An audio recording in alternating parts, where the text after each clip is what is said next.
जय हिंद दोस्तों। ये कहानी है भारत। उनका नारा इनकलाब जिंदाबाद आज भी हर स्वतंत्रता सेनानी के हृदय में गूंजता है। भगत सिंह केवल एक क्रांतिकारी नहीं थे, बल्कि अच्छे वक्ता, लेखक और विचारक भी थे। उन्होंने कई पत्र पत्रिकाओं में लेख लिखे और संपादन किया।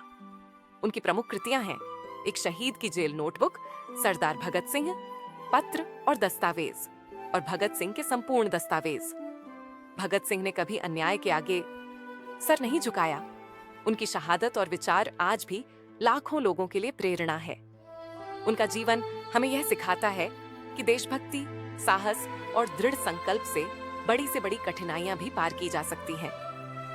भारत माता के इस लाडले सुपुत्र को शत शत नमन। अगर आपको हमारी यह प्रस्तुति अच्छी लगी हो तो अपने दोस्तों के साथ शेयर करें और अपने चैनल को सब्सक्राइब जरूर करें।